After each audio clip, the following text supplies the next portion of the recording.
you are here to see Frank and me, or me and Frank.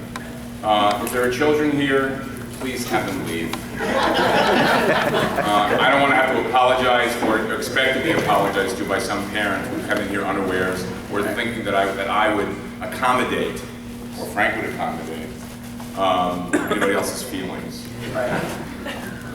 More outrage for me, you know. Really, I mean, it's not interesting to me. I mean, I'm sorry if anyone has any intention of being offended, please leave now.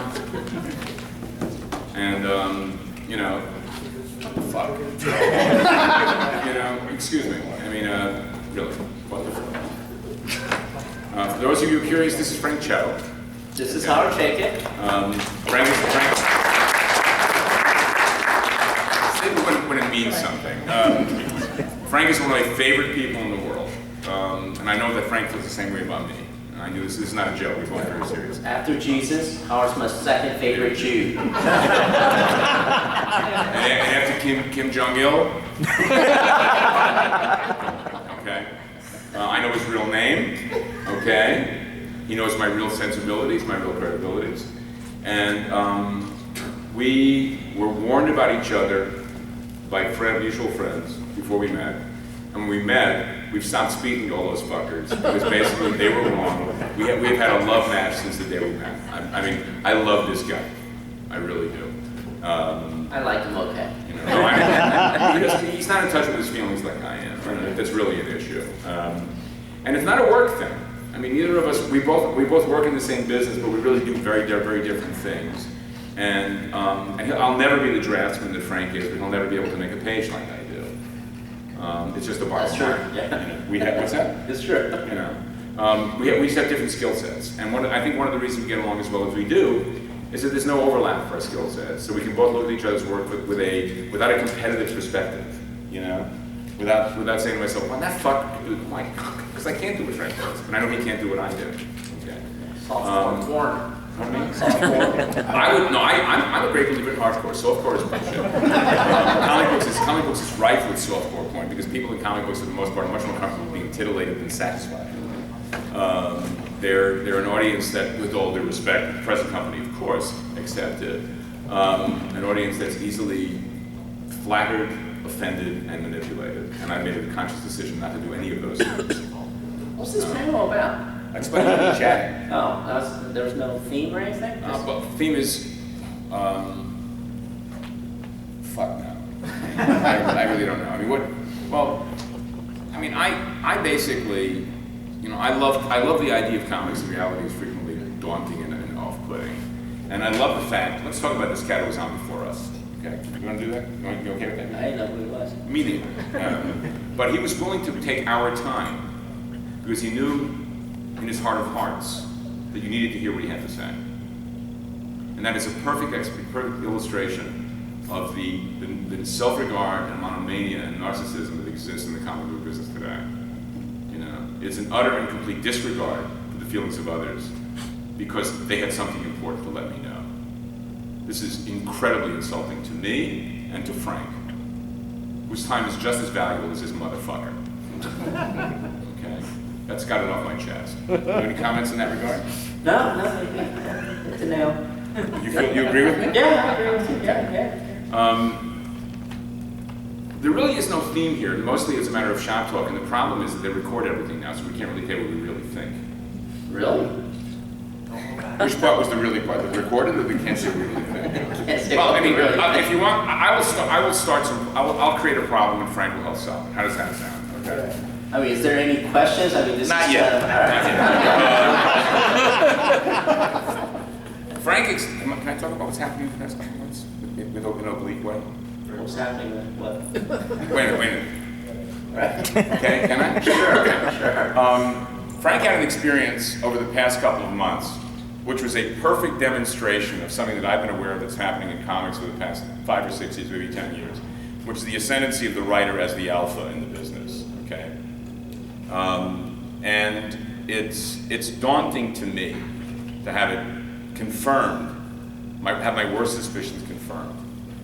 And I know he's going to survive the issue, but how do you feel about the fact of that you've had it confirmed for you that as visual a medium as that in which we work, you are still a tool from a writer's perspective. And that, to a certain extent, you've been put in the position of believing, of having you accept the fact and support the idea that the artist in comics has become an unfortunately necessary parasitic adjunct to the writer's creative vision. It kind of sucks. Thank you. It kind of sucks. Tell me more. Sucks really bad. You know, English isn't Frank's first language, but it seems to be his third today. Fresh off the boat. Yeah. Well, seriously, do you want to talk about that some? I mean, how do you feel about that? I mean, I think it's an important thing to discuss. We don't have to be. We can be general in our terms. You understand that? Right. Yeah. There's definite swing to the writers as the most important thing in comics, which I disagree. Comics is a visual medium, so I think the actual power should be with the artist. Because good art can save bad stories, while good story can't save bad art. And let's face it, what's the difference between a novel and a comic book? It's the artwork. So I think in the perfect world, it should be 50-50, a fine marriage between art and words. But in reality, the edge should always go toward art when it comes to that point. The artist should have the final say. But unfortunately, it's not the case. I'm not so sure about the final say idea. I'm not really. I mean, is that my second wife? I'm going to be hearing from my fourth wife sometime during the panel, so you'll have to be patient with me. Are you married 4 times? Really? Jesus. I'm a cockeyed optimist, man. Right. You know, but I was much better looking back then, and much more fuckable. Right. I'm not sure that the final say thing applies. I really tend to believe that what we're talking about is a 50-50 proposition. That it is, my mission, I'm 65 years old, so I'm really lucky I've got another 25 years to be annoying to you as an audience. And my mission in that time will be to try to convince the enthusiasts how much of the writing of comics is actually done by the artist. Comic book artists are not illustrators. We are not illustrators. We are graphic designers in the service of narrative. We are there to leach the literary out of the text and create a visual version of that narrative. Okay? And it's a really important distinction that has been diminished and whitewashed. And we've colluded in this diminishment and whitewashing to some extent, because we've allowed it to happen by acting like assholes, thinking we're putting something over on the man, but we're not realizing we are the man. And that it's important for us to work with the clients with which we have. And I'm as guilty of this as Frank. Because maybe Frank might even be guilty of it than I am, because his work is more time-consuming than mine. Thoughts in that regard? How do you feel about your part, your complicit part in this problem? Yeah, I agree. Elaborate, fuckface.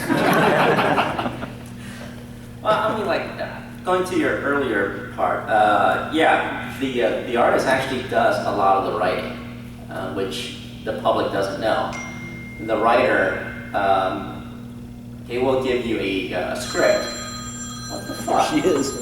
My beautiful fucking wife, the hell with you. She's just landed. Hey, baby. I'm for sure joker. You're on the right. That motherfucker.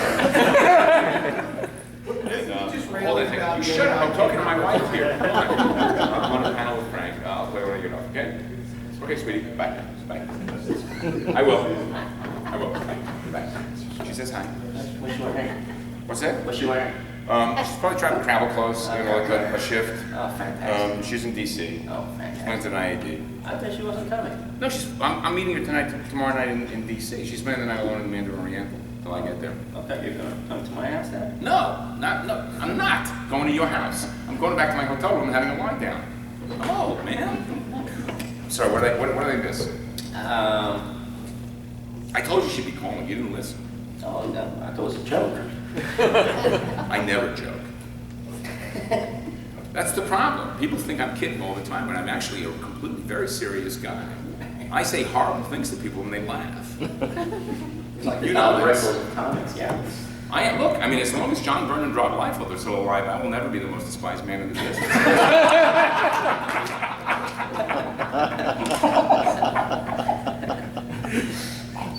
All right, so going back to This is why I'm a beloved figure. Back to your complicity, Andy. So the artist actually does a lot of the writing.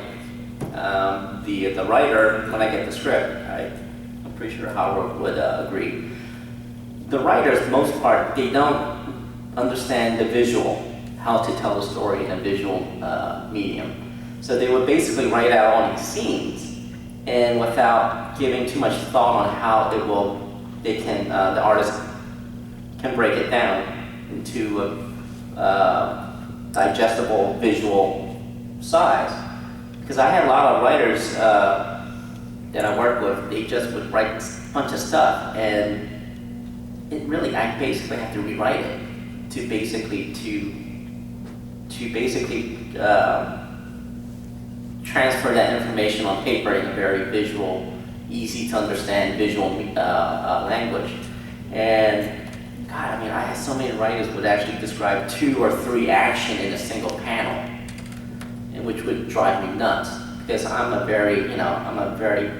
tend to be more storyboard kind of guy. So if there's visual information that the writer writes, I like to give it each panel to that visual information.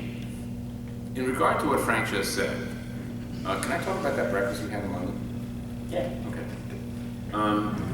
Frank and I were both at a show in London, and my wife and I were on our way to Paris, and he was on his way home. And he was in a pissy little mood, which is freaking. We frequently find ourselves across the table in rage, and luckily there's meat to address. Right. And he showed me a page, and it was a 12-panel page that hadn't yet been dialogued, and it was the kind of thing that would have been perfect for David Aha, or what's his name, Samney, Chris Samney, is that his name? Yeah. Because those guys are graphic and clean men. Frank has more in common with Wallace Wood, or Alex Raymond, or Al Williamson. And the 12-panel page was airless, and this is before dialogue. It was utterly airless. It had no negative space, because there was no room to have negative space. And there was a complete miscasting of talent to material. The problem exists from the simple fact that comics have been identified as a stepping stone to real fucking money in the ancillary product business. And it's attracted a talent pool of writers who have no grasp of the simple, basic tenet. And I'm talking solely about paper comic books. I'm not talking about digital comics, which are a totally different issue. But that in comic books, space represents time. Many of you will be here tomorrow for the Spotlight on Movie tomorrow. We'll be hearing exactly the same shit tomorrow, so just get ready for a B-boy tomorrow. It'll be brand new to you, because after all the drugs and alcohol you do tonight, you'll forget everything. Right, lube up. Yeah, I would suggest. So, and Frank was a victim of that complete lack of understanding of how small the real estate of the page really is. Mm-hmm. Frank's work is decorative, illustrative, and yet narratively graphic. And sexy. It's a dirty kind of look, There's an eroticism in Frank's work that I have to say, I don't find Frank's work sexy at all, because Frank's particular sexual obsessions have no interest in me in the least. And that's perfectly comfortable. I'm good with that. Bestiality. Years ago, Frank sent me a really, what he regarded as an utterly offensive GIF. And I sent back 2 photographs, matching photographs of 2 different people doing exactly the same thing. He sent me his dick pic. And I sent this photograph to him, and there was silence on the other end for about 20 minutes. Then I got a note saying that I was the Antichrist. I stand by that sentence. Frank is a guy, we're digressing now, this is really cool. Frank is a guy who thinks he's a real degenerate, and he's actually a complete pussy. I've forgotten more about degeneracy than Frank will ever learn. Okay. That's true. But I'm old and I've been around a longer time. Also, I'm much less of a coward than Frank years. That's true. That's true. So, but back to this page and this idea that there's no such thing as a one-size-fits-all approach to material, and the problem is the writers have no understanding of what the page is supposed to end up looking like. As an artist, I'll speak for both of us, if you will. Yeah. Our job is to leach the literary out of a fucking template, which is what we usually get from artists, from writers rather, and to create a visual pattern on the page that is both narratively sound, interesting to look at, visually appealing, clear, and beautiful. And some of those things are subjective ideas, but they're like pornography to the Supreme Court back in the 60s. They don't know what it is, but they know it when they see it. Okay? And writers have no interest in the beauty of the page. Writers regard comics as simply another extension of storyboarding. And the number of times that I've received scripts that completely and totally disregard the amount of space available on the page to justify an action depicted is a constant stream. You know, when I write full scripts for myself. I will not work with anyone ever again who works Marvel style. I gotta have the full script. It's just because everything else is lazy ass bullshit. You know, because the comics are based on pagination. How you organize the page, how the page relates to the page that follows it and precedes it. You know. What do you say? You're no help at all. Yeah. I'm defending you like your fucking counselor. You're just throwing me with the wolves. They're not the wolves. Any questions so far? Oh my God, look, they're actually involved in it. They're engaging. In the purple. Guy shirt, purple shirt, and then xenophobic shirt. Yeah. Sometimes in Stand up and talk loud. Oh, sometimes in interviews, I hear writers talking about how they'll write differently based on who the artist is. So they're saying that they take who the artist is into account, and that they might write a script this way for this artist to play to his strengths and a different way for another. Do you guys see that happening sometimes? Not too much. Maybe the first issue, but they just fall back into their natural style. Actually, the two writers that I really enjoyed working with is Jeff Loeb. He actually writes very artist-friendly scripts because he doesn't go beyond 5 panels per page. And the first thing he said to me when I first worked with him was, "You can add panels, just don't take away panels from his script." So, which was fine, and he actually gave me room to draw a lot of cool visual stuff. And another writer that was really good, similar, was Mark Miller. His script was very fun too. He had a lot of visual stuff, action, that he put in that I thought was really fun to draw. And the rest of them is, it's kind of hit or miss with writers. But I noticed in the last 10 years or so, it's been very dialogue heavy, where nothing happens. I mean, these writers are essentially writing TV dramas where nothing happens. It's just talking heads, hardly any action. And they're forgetting what comic book is about. Comic book is basically anything could happen in the comic book. I mean, and they should take advantage of that. It's essentially like a paper movie, paper cinema, with unlimited budget for special effects. And they don't seem to understand that, and they're not taking advantage of that. In regard to that, I tend to think that most comic book writers fall in love with the sound of their own voices and don't really care. And also, when a writer does write thinking that he's writing toward my particular skill sets, I'm frequently insulted because it demonstrates how I failed in conveying what my skill set is to that writer. I have a very, very specific organizing technique based on a 5-panel system, and it lends itself to a variety of formats. And I dislike the idea of a writer being, it feels like a writer's being a fucking wise guy with me. I prefer to have him write the way he wants it written, and then be willing to accept the fact that I'm going to throw it out and tell the story as I choose to tell it, using my narrative template, not his. Because I'm better at it than he is. Just saying. This cat, xenophobic shirt guy. So, I mean, both of you have done a lot. Stand up so they can hear you as well. Both of you have done a decent amount of work where you are the writer as well as the artist. And how's your mindset go into writing for yourself? I mean, I guess I have to explain how I write. Longhand.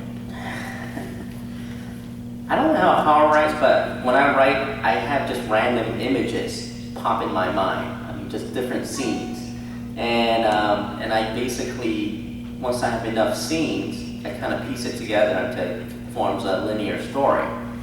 And you can't fall in love with your ideas. I mean, if it doesn't fit, if a certain idea doesn't fit, you have to throw it away. You can't try to force it in. And also, I write backward. I have the conclusion already thought out, and then I try to figure out how to steer the ship into that conclusion. So that being said, what do I think of my writing, as an artist? I mean, just how you work with yourself, I guess. Well, I write a full script. I haven't delivered pencils in 25 years. When I'm writing a script for myself, that I'm going to be drawing as well. I'm a brand. The other war that I'm losing with comics is to convince you, the enthusiasts, that the companies are wrong, that the characters aren't the brand, the talent is the brand. It's not what is done, it's who's doing it that's relevant. But you don't buy that. You'll buy anything as shitty as it is, as long as it's got man at the end of it. Tell me I'm wrong. You can laugh all you like, but you know I'm right. It's just the way it is. You buy utter shit featuring characters you love, not realizing they're not really characters at all. The plot devices can be created by 15-year-old boys. So I write a full script, and my scripts are all about space. My scripts are across the page in width, 1/3 the page in height. Because my job isn't. I'm not as vague as Frank. I'm very specific. Because I believe that one of the responsibilities of the writer, who is a visualist, which is what I am, is to tell the artist, it being me in this particular case, and others that I'm working with them, how much space I want allotted to what thing, and because how much space is involved in the amount of time that's taken for the action involved in that picture. That's what space represents. How space represents time in comics. I like to use horizontal panels as establishing shots, because I believe that there aren't enough establishing shots in comics that give you, the reader, a concept of where the world is, what's happening in the world, and how those characters in that world react to that world. I like insets, because insets are like snapshots and immediate truck-ins. I don't recommend using them on other people, because frequently nobody seems to have any fucking clue how to use them. Did you say incest? Inset. Are you going to be an asshole or are you going to be serious with this? I'm being serious and you're being a dick. You going to be a dick? Yeah. Stop being a dick. So incest.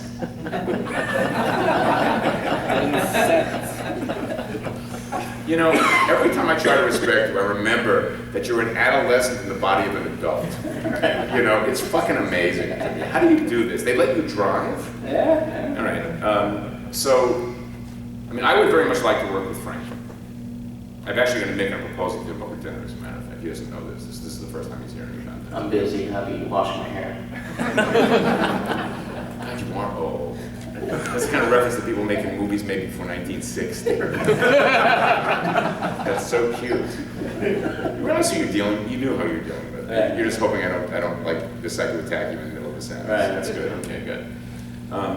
So the writing of my feeling is my scripts are very visual. They're very laid out in a very visual way, and they're an evolved template. There are only two writers that I've ever worked with who I would identify as genuinely artist-friendly. That's Mark Guggenheim and Mark Wade. Guggenheim is an astonishingly, visual. I can recognize a Guggenheim script drawn by someone else because I understand his thought process and how he pulls out shots. So someone else had. There was another hand over here. I thought I saw him. Did you leave? No, Yellow shirt guy. Yeah, well, Frank, I don't think you've written for other artists, have you yet? No, real.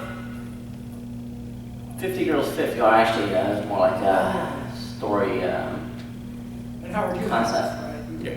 Well, I'm wondering, like, you know, when you're writing for other artists, do you expect them to change a lot of what you've written, or have you written it so specifically that there's no room for that? I don't know. I mean, I write pretty simple scripts, so I guess I kind of give them room to do what they need to do.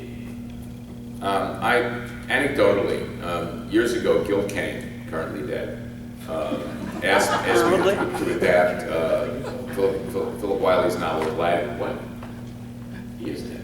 I know, but you made it sound like he's coming back. He's currently dead. Or he might. I'm hedging my bets. You know, I'm an atheist, but you never know. You know what I'm saying? Oh, you know, every so like Jamie Rich, no, Jamie Rich. God, I lost my train of thought being so fucking clever here. Gil asked me to adapt the Philip Wiley novel Gladiator for him in 4 parts for Marvel, for Wildstorm for DC. And he reads the script and he says, "What are you talking about, my boy? This is much too hard to draw. Fuck you." and it sat dormant for a couple of years before another artist drew it and did a great job with it.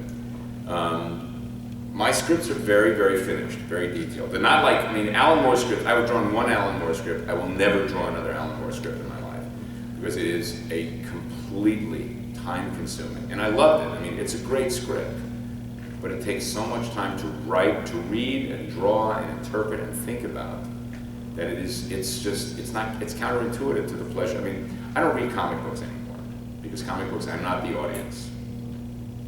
I derive the same pleasure from the craft of making comics that I did from reading comics.